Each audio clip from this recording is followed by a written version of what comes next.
Welcome to the Featured Anime Podcast. I'm your host, Jack. And I'm Rick. And today we're going to be talking about Bartender, the anime that came out in 2006, not to be confused with the more recent one. If you want to hear the pre-show conversation about what we're going to be watching here in a couple of weeks, though, feel free to do so at patreon.com/featured anime podcast. $1 a month to get you access to that bonus content, plus bonus episodes that are going to be coming out every month from yours truly. That's right. At least two bonus episodes every month. Now, Bartender basically drops you into Eden Hall, a tiny hole in the wall bar tucked down a back alley in Tokyo's Ginza district. The kind of place you don't really stumble onto so much as it finds you. Usually when you're just kind of something's weighing you down is when you usually show up at that kind of place. Behind the counter, you have Sakura, a young prodigy who's earned a reputation for mixing what regulars call the glass of God. The one drink that fits exactly what a person needs in that moment. Each episode brings a new customer with a real problem, grief, regret, stalled career, relationships gone awry, general issues in and of itself, anything and everything you possibly think.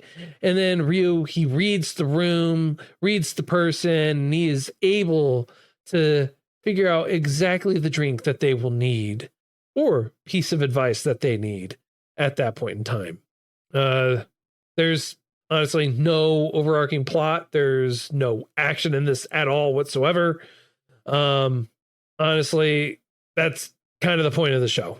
It just treats you to, it's like, hey, you come in, you sit down, have a good story, and that's it. Also, at the end of every episode, it tells you how to mix the cocktail of the episode. And they have a bartender that actually mixes it and serves it at the end of the credits too, in case you were wondering. I skipped all that. No, I'm kidding. That was one of the coolest parts of the show, in my personal opinion, because it went from anime to live action, like actually seeing someone make the drink in a very fashionable way, I might add. It's my minor side note. I love the YouTube videos where you've got fantastic bartenders making delicious looking drinks, all the flair, all of the shaping of the ice and stuff like that. So this was very reminiscent for me of that. And it was just cherry. I loved it. I'm not a big drinker, as you know, and I saw a few in there that I was like, if they changed the description a little bit, I might try it. Case in point, Cinderella. I don't know if that drink stood out to you at all, but the Cinderella drink is a non-alcoholic beverage meant for ladies and women who are not accustomed to strong alcoholic flavors, as the show described it. And I was like, that sounds like a really great. Never mind. That is not something I'll be ordering. It might be something I'll make, but I will not be ordering it out. Because could you imagine going up to a bar and $2.50, full beard, luscious hair, 6-pack abs, lean over across the table, be like, can I get the Cinderella, please? I can almost imagine, be like, you mean an angel kiss? No, Cinderella. Well, don't quite know how to make that. We have alcohol here, right? Be like, yeah, I know you got alcohol. I don't want any of it. It's obviously why I'm here. Okay. Yeah, the only reason that drink stood out to me is because of the pineapple, and I love pineapple juice, pineapple flavor. I gotcha. All right, so obviously this show, it doesn't have any real overarching story. There's no big moments of a giant gotcha or anything like that. So in a sense, every episode is its own contained story with a story that actually greatly depicts a drink, right? It's like, and Yeah. that's one of the things that I found kind of interesting about this is it's like everything is in general, it doesn't matter where you kind of drop in, where you're gonna hop into this, because you could, in all honesty, watch episode 10, watch episode 1, episode 6, any order. It doesn't really change anything. In my honest opinion, you have a couple characters where they're shown or introduced throughout, but at the same time, they're not a big driving factor. They're not a vehicle for it. And I would even go as far as to say, like, our main character, he's not even the main character. He's more of a vehicle for whatever's happening that's going on there. And so that's I can appreciate that. yeah, I would have to say that's kind of one of the things that's different about this is you have consistent characters, just not main characters. Yeah. Piggybacking off of that idea, you also have I all would those say- characters. I will say this. I want to kind of retract a little bit. The characters that you do, if you watch it through in sequence in a series, they do actually show up as narrators in other episodes yes. further down. Okay, cool. Because I was going to say that I want to say maybe which episode was it where you had the first date and the 6-year anniversary? It was towards the middle, I want to say. Anyway, that one.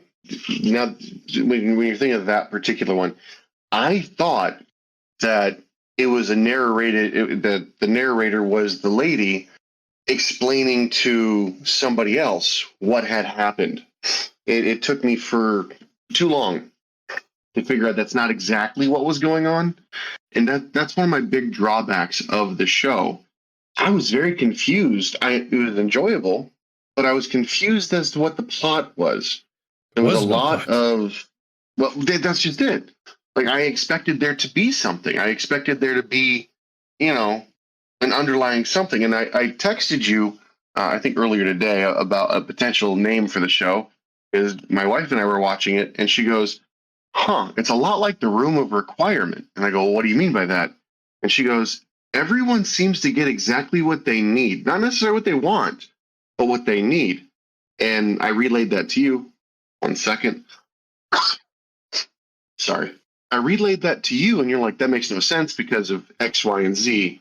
And I agree with you to a certain point, but at the same time, I still see her point on everyone got what they needed and not necessarily what they wanted. And you brought up, in episode, I want to say the middle 3, so 5, 6, 7, 8, and 9. Which pretty much more than half of them. Yeah. I mean, there's only 11, so technically. But I can't. I rewatched one of them, and I can't quite say it's not what they definitely did not get the drink they wanted, but they got the drink they needed to get. And exposition's not the right way to get clarity on certain issues. Specifically, the one I'm referring to is, I want to say it was episode 7. I could be wrong. The 2 directors, or the screenplay and the director, where. Yeah, but they were also, I know the one that you're talking about, but that was like, if you want to bring that one up, that's fine. But even then, they were misunderstanding the whole idea and concept behind the drinks, and he ends up correcting them on that as well. So it's not even the drinks that necessarily helped them. It was him that helped them, because the drinks just kind of were there too, and he imparted the knowledge, and that's it. And so if you want to take on another one where it wasn't even necessarily the drinks were the ones that they needed at the time, we have an episode with the con man. Con man wanted to propose, and he's like, nah, homie, I don't want you to propose to her in here, because that's an ugly lie. And he has this whole deal about, everyone has little lies, this and lie, that, blah, blah, blah, blah. And he knew about her reality and everything else. And that he didn't get a drink or anything that he needed. He was scammed out. He got bummed out of something that he wanted to scam. So he ended up not doing it. And then you find out about the girl he was trying to scam anyways. So it's not that they got anything they needed. They didn't even get what they wanted or needed. They got nothing. It's like he didn't get the mark. He's like, oh, I lost. Oh well. And the other person, she wanted to find a father for her child. She didn't get what she wanted. Not what they wanted, but maybe what they needed, because they needed not to scam each other. But again, it's not. No, it's not that what they needed, because he is a con man. He is going to go through cons and con other people regardless. It's not that doesn't matter. And she's going to go out there and try to find someone regardless. Doesn't matter. So it's not like all that did was just delay them, right? Okay, so I can see. So you say that all it really did was delay the inevitable situation that they're each seeking, rather than giving them the situation. Okay, so I when I watched it, I didn't. Maybe I watched it with hopeful eyes, if that makes any sense. I was looking at it with the idea that they turned a new leaf. They became better people because of it, kind of thing. Because a big thing about this show was the people who need the drinks, who go for the drinks and the experience and the bartender, have an issue they're trying to overcome. Not always. Not always. Well, the CEO, man. Let me bring up episode 5, right? Episode 5 is another one where you have the guy. He lost everything. He works hard and he comes in. He buys a very specific drink. That was his failed. He served the quote unquote wrong drink. The guy came up there, he sat down, he was like, hey, this is a great drink. I really appreciate it. But that's not what I want, nor is it what I need. What I want is this. And I always drink this. I get that, but didn't he gain the backbone to reject the transfer? No, that's not episode 5. That's not episode 5. Episode 5 is the guy that took over his father's company, had everything, lost it all, lives in an apartment with his wife. Yeah. He works all these part-time jobs just so he can go and get that one drink. And when he was Eden's first customer, basically, he's like, I wanted to prepare this for you. And he prepared it. He's like, this is a great drink. He loved it. He's like, but that's not what I want. This is what I want. This is what I need. And he ordered the drink he need, and then it clicked for him. He goes, "Oh, now I know why. Because 100,000 yen is underballing it. That's like really underpaying. That's below market value for a glass of champagne like that." I'm so. And that it's the one where he served the wrong drink because he was closed. It was quote unquote reserved, and so it was the backstory about how he was working at another bar, served a drink to a hostess, and she didn't want the drink that he served to her. Oh, okay. Sorry, I'm like the CEO that needed a lot of jobs. Like, that's the one with the play. No, but he was successful. He was in advertising. That doesn't. Sorry, the salesman. Sorry. Nah, he wasn't a salesman. He took over his father's company and left. He lost everything. Yeah, he was successful and he lost everything. And so that's why he's working the way he is. He's used to a particular lifestyle. He goes to the bar, he gets the drink, and he sits there with certain company to help reminisce live like he used to, even if for that moment he drops 100 G's down. All right, 100,000 yen down on a drink, and the hostess that was with him, he served her. She wanted champagne or whatever, like her drink. He served it to her, but served it to her in the wrong glass, so she didn't want it. Turned to his boss and said, "Could you give me something else? I don't want this." And he served her something else. So you had the entire backstory of him learning, and when he first opened the bar, you have the story of him coming in there and he served the imitation Moulin Rouge. And he goes, "This is a great drink. I really like it. But that's not what I want. That's not even what I need. This is what I want." So you have an entire episode that doesn't fall within that time perspective for it. And the other one, I know the one you're talking about where he gets the backbone to go and do it. It's because he has a mixed drink and he goes through and he still orders the drink anyways. He comes back to the bar. He gets the drink anyways. So it doesn't matter because he didn't get any drink while he was there. And it's not like the bartender gave him any special knowledge, or rather not special knowledge, but any special drink. He gave him exactly what he wanted. He just told him the story about the drink. And when he told him about the story about the drink that he was going to order anyways, I don't know. that's why I can't get on board with it's a room of requirement. It's not a room of requirement. A room of requirement is a room that appears to only those who need it, who are in dire need of it, and it gives you the tools and necessities that you need to be able to move forward or grow. This did neither. Would you say that? Because anyone can go to there. Anyone walks into it. Yes. I mean, like, you even have episodes where a whole bunch of people are in there for it. True. So this is my last ditch effort because I think we're going on. We're talking about too much on this. Talking about the show. We've talked about four of the episodes now. So there you go. I mean, you're not wrong, but at the same time, if I keep trying to push this, I feel like not only will we waste time, I'll just be like, well, shit, I did that wrong again. But my last thing was, in your opinion, the main characters of that episode, because you're right, there are no main characters per se, but every character's focused on, or every episode's focused on either one or a group of characters. Do you say that they're improved in their either mindset or situation upon leaving the bar? Or by the end of the episode, let's say, because some leave the bar and come back. Because I don't see anybody worse off after going to the bar.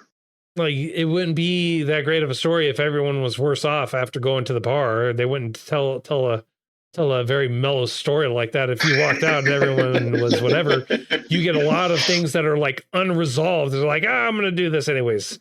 Like, because all that tells me is that they got liquid courage to go do whatever it is they're going to do. And you don't have to necessarily go to a bar to be able to go and do something like that. You have a point. So no, you're not wrong. And I guess a little bit of liquid courage ain't bad.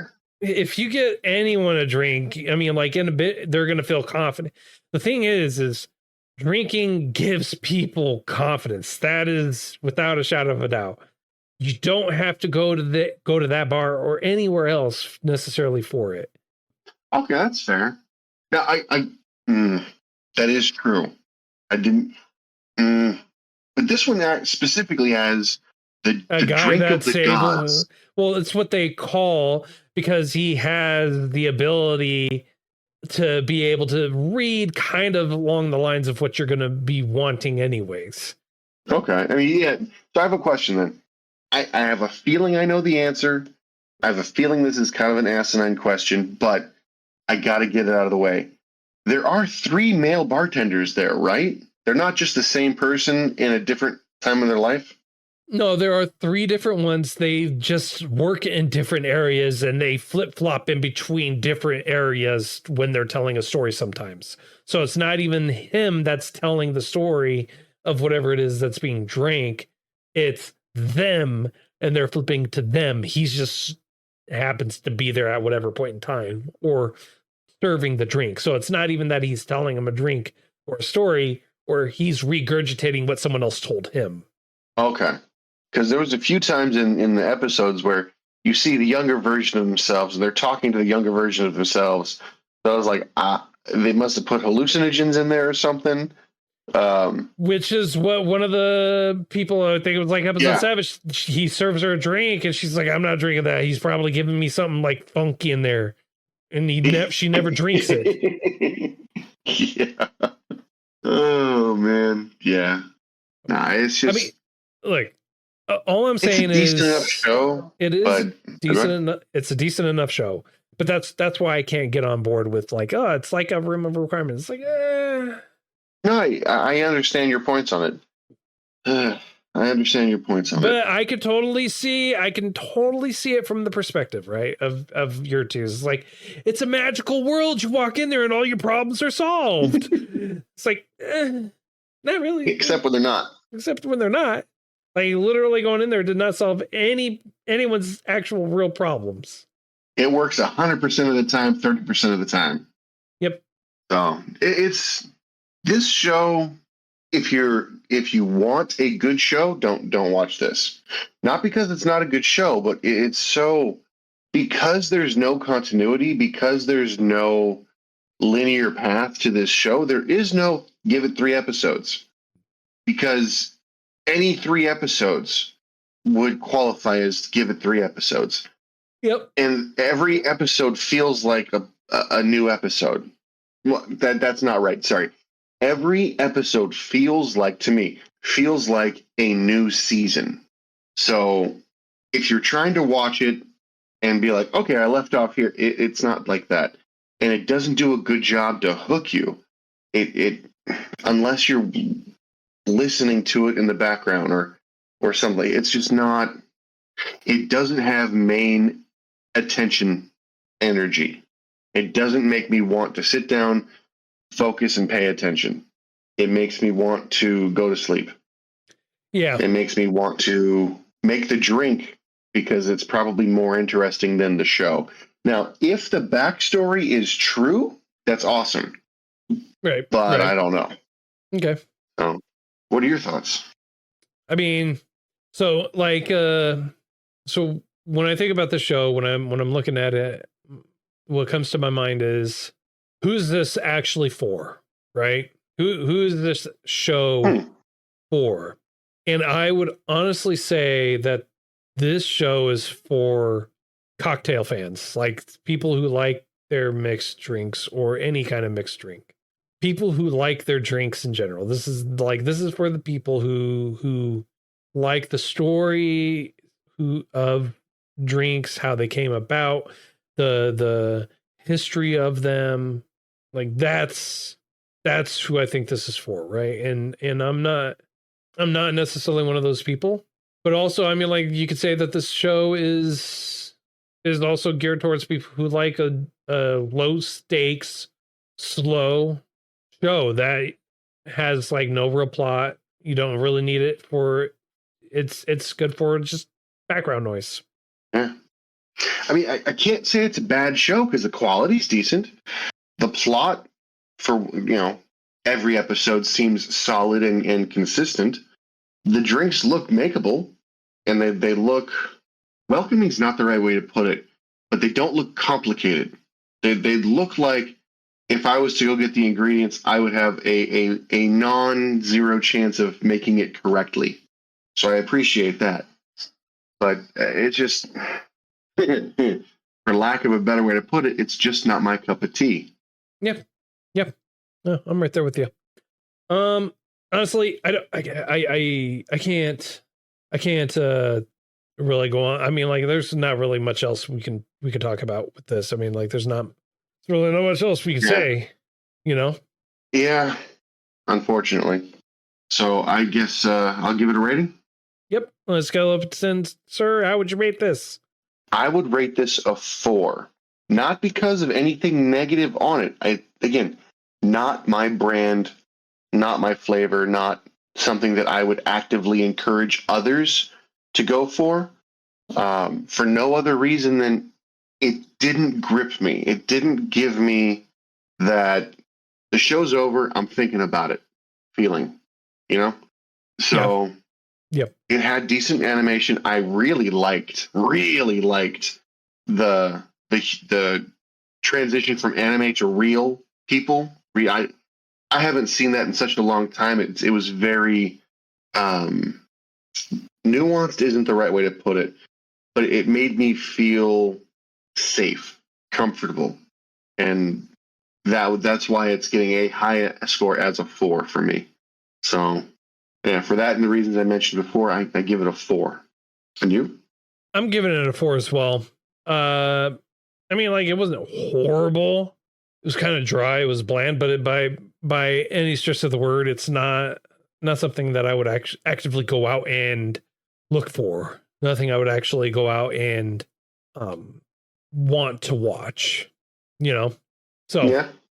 I mean, like the animation, I'll say this, I'll be honest, the animation really reminded me of like Ergo Proxy, and it reminded me of Witch Hunter Robin, those style shows, but it did not by any stretch of the word give you that at all.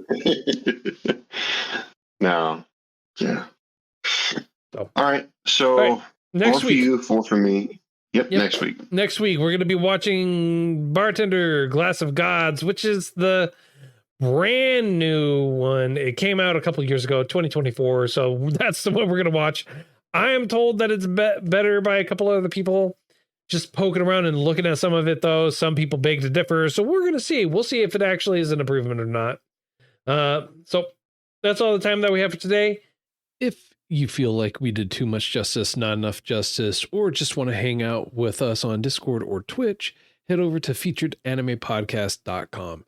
You'll find all our contact info, community links, our Swanky Swag shop, and some affiliate links if you want to support us at no extra cost to you.